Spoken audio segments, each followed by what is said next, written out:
Hello everyone, I'm your educator Shivam. Welcome to Arpita Sharma classes. In today's class, we are going to study about direct benefit transfer and BOP, that is balance of payment. Before starting the class, there is a small announcement. Subscribe to Arpita Sharma's classes for daily news analysis, economics MCQ series, Indian polity classes, strategy related classes for UPSC, CSC and much more. You can also join our Telegram channel, which is Simplifying UPSC with Ease, for class notes and updates. Also, Arpita ma'am is also taking live classes on Unacademy Plus. Use code Sharma YT10 to get 10% discount. So let's start today's topic. देखो, direct benefit transfer मैं आपको बता दूं, directly जो benefit है वो लोगों तक पहुंचाना। अगर कोई फाइनेंशियल बेनिफिट है तो उनके अकाउंट्स में पहुंचाना। तो ये तो है अभी which we are going to study in the class. उससे पहले मैं आपको दिखा देता हूँ कि जो सिस्टम है पहले क्या था इससे और अब क्या बन चुका है। मतलब this picture is when they are going to introduce a system of direct benefit transfer. तो उससे पहले क्या होता था, देखिए यहां पर लिखा हुआ है subsidy, unique identity and you. After decades of failed attempts to plug subsidy leakages, बहुत सारे उन्होंने अटेम्प्ट किए जो सब्सिडी दी जाती थी उसमें जो लीकेजेस होती थी, जो करप्शन होता था, उसको कम किया जाए। उसके बाद ये जो है इन्होंने एक ब्लूप्रिंट तैयार किया है जिसके अंदर जो गवर्नमेंट जो है almost around spends 1 lakh crore in several schemes to help poor. ठीक है, ताकि ये जो स्कीम का बेनिफिट है ये पूरा का पूरा उन तक पहुंचे। इस चीज के लिए सिस्टम को प्रपोज किया गया था और ये किसने प्रपोज किया था? That is a panel headed by Nandan Nilekani. The plan to be tested on a pilot before being finalised. तो समझते हैं पहले क्या एग्जिस्टिंग सिस्टम था। पहले क्या होता था, कैसे उनको सब्सिडाइज प्रोडक्ट मिलते थे। फाइनेंस मिनिस्ट्री क्या करती थी, वो सब्सिडी एलोकेट करती थी स्टेट्स को या फिर स्टेट मिनिस्ट्रीज को, जो कि उस सब्सिडी को मैन्युफैक्चरर्स को तक पास करते थे। उसके बाद मैन्युफैक्चर क्या करता था, उसके प्राइस को एडजस्ट करके सब्सिडी के अकॉर्डिंग होलसेलर तक पहुंचाता था।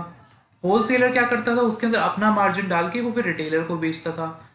रिटेलर क्या करता था, वो जो है जो बेनिफिशियरी जिसको मिलनी चाहिए वो चीज़ अपना मार्जिन ऐड करके वो बेनिफिशियरी तक पहुंचाता था। तो इसमें जो था बहुत ही ज़्यादा स्कोप था लीकेजेस का। आप देख रहे हैं इतने ज़्यादा लोग इन्वॉल्व होंगे तो there is a high chance of corruption. तो immense scope of leakages at every stage, up to 30% था leakage, doesn't reach the beneficiary। up to 30% जो होता है मतलब लोगों को जो है 70% ही मिल रहा था। This is what is on paper, लेकिन एक्चुअल रियलिटी में उन्हें 30% भी नहीं मिल रहा था। ठीक है, फिर उन्होंने जो प्रपोज सिस्टम जो भी चल रहा है डायरेक्ट बेनिफिट ट्रांसफर, उसके अंदर उन्होंने कहा कि beneficiary gets cash to make his purchase, उसको कैश दिया जाएगा। Provides money to for cash payments. इसमें क्या होता है,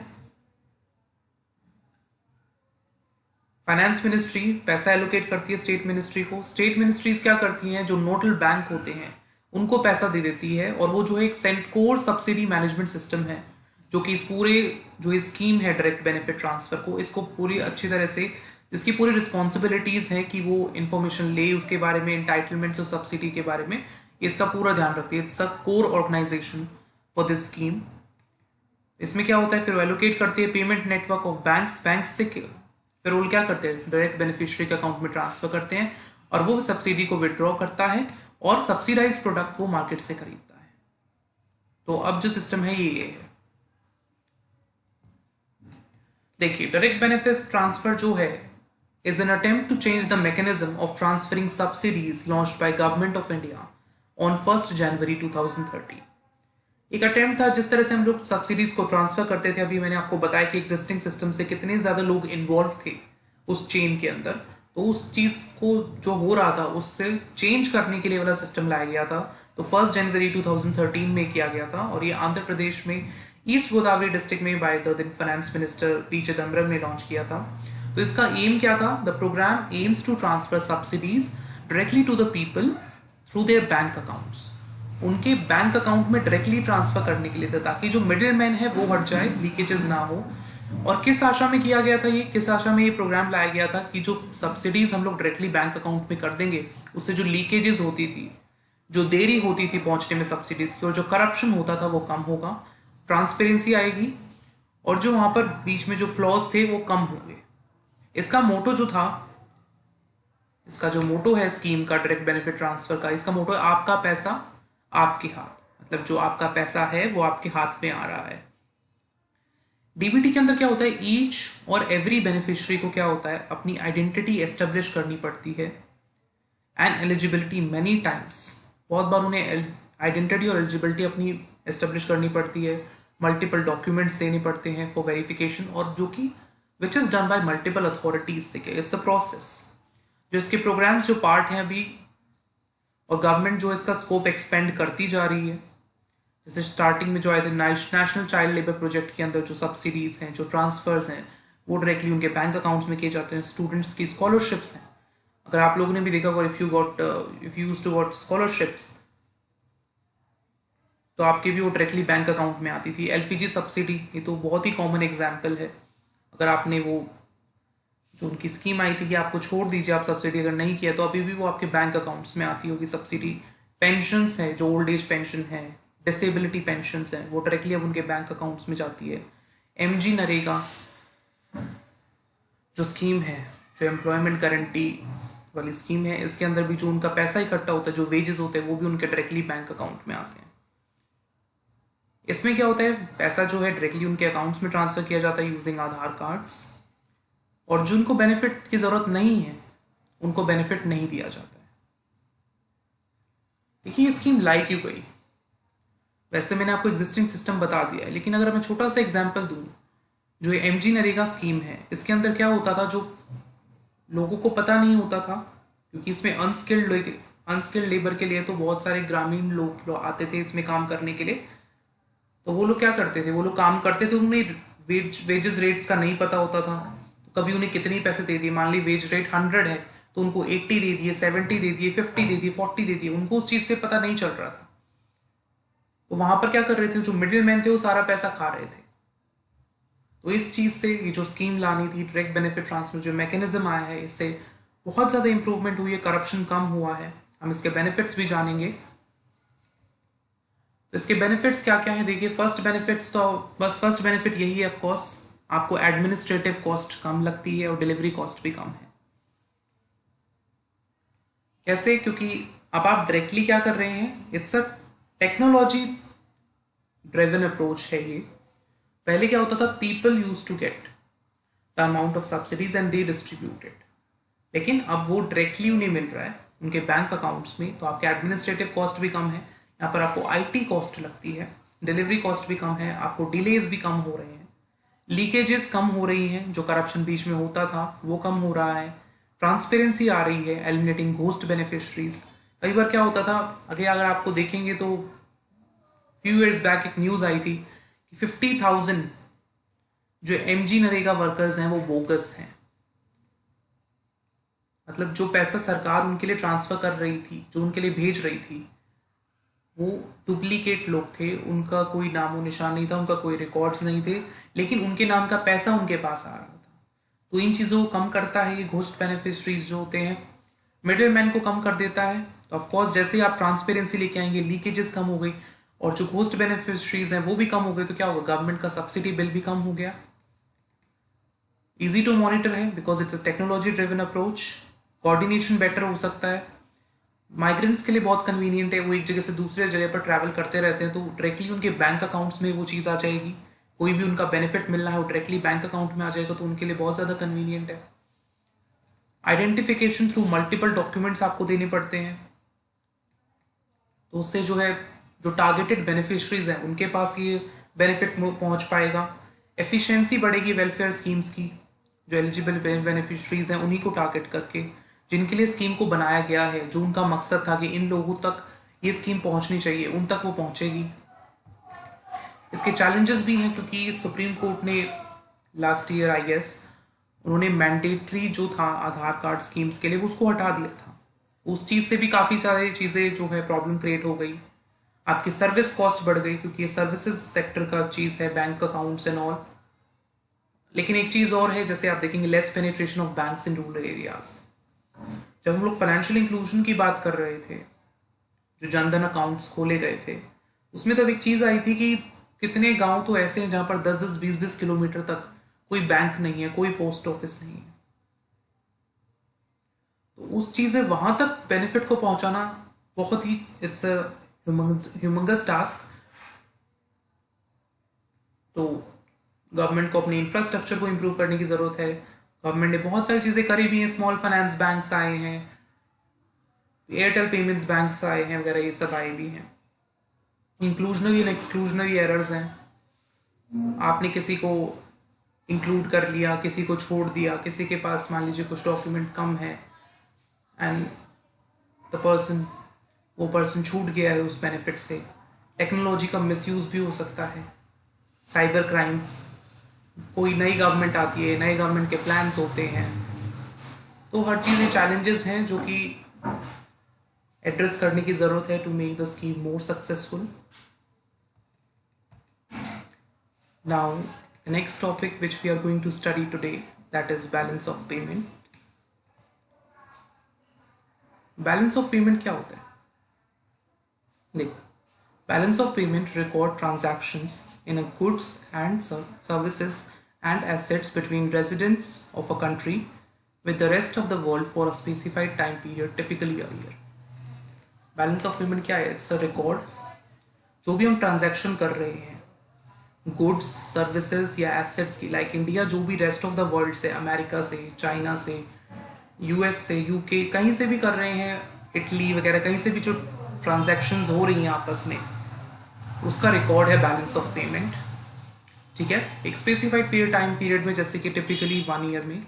इसमें क्या होता है, सारी ट्रांजैक्शंस होती हैं, summarises all transactions that are countries, individuals, companies, government bodies, complete with individuals, companies and government bodies outside the country।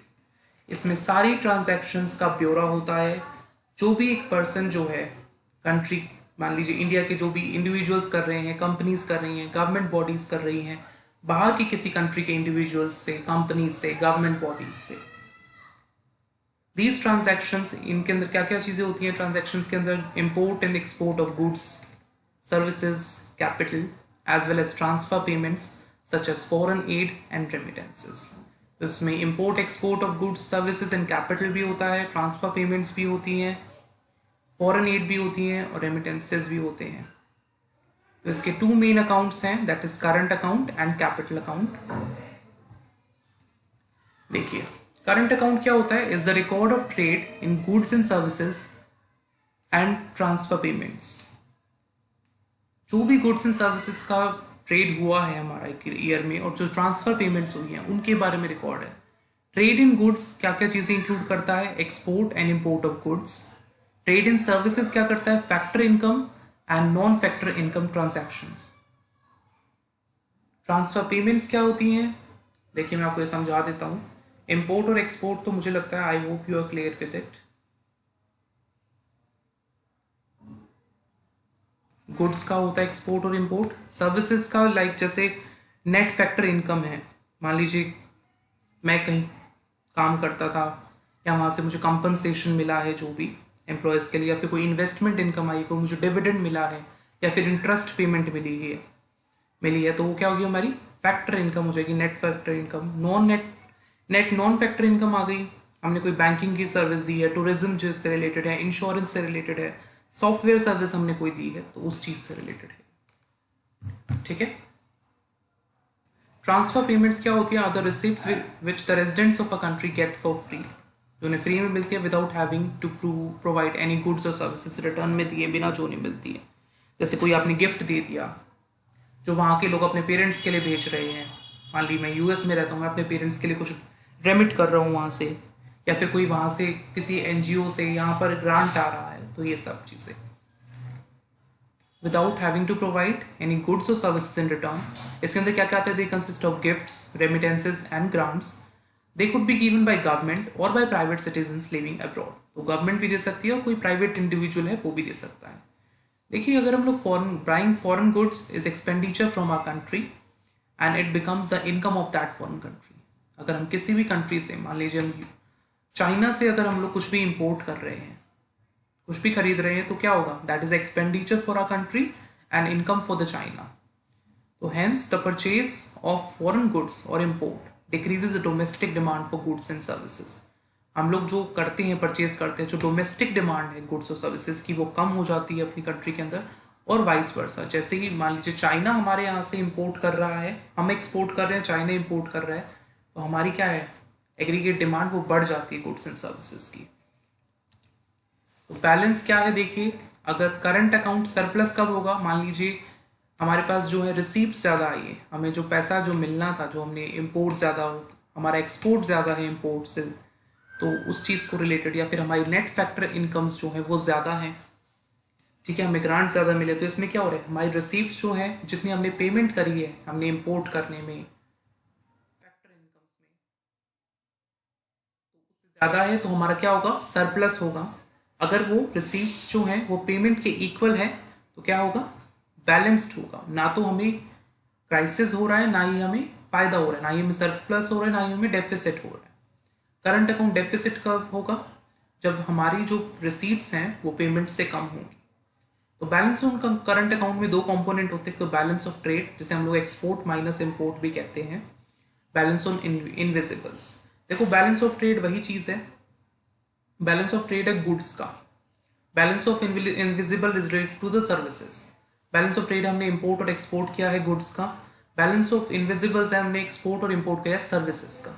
तो वही चीज़ है, अगर हमारा रिसीट्स ज़्यादा होंगी, इसके अंदर भी हमारा एक्सपोर्ट अगर ज़्यादा होगा तो हमें सरप्लस होगा. अगर हमारा इक्वल है इंपोर्ट और एक्सपोर्ट तो हमारा क्या होगा, बैलेंस्ड होगा.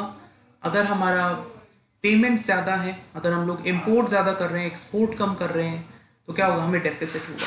Same is the case with the invisibles, balance of invisibles. Now that is capital account. Capital account क्या होती है, it records all transactions, international transactions of assets. Asset क्या होती है, कोई भी फॉर्म होती है जो हम वेल्थ की तरह हेल्ड करते हैं. जैसे एक बिल्डिंग है, दैट इज माई एसेट, वो मेरी संपत्ति है. फॉर एग्जाम्पल जैसे मनी है, स्टॉक्स हैं, बॉन्ड्स हैं, गवर्नमेंट डेप्ट है, ठीक है, इस तरह से रिलेटेड जो भी चीज़ें हैं वो हमारी एसेट होती हैं. मान लीजिए हमने परचेज करी है एसेट, जो होगी is a debit item on the capital account.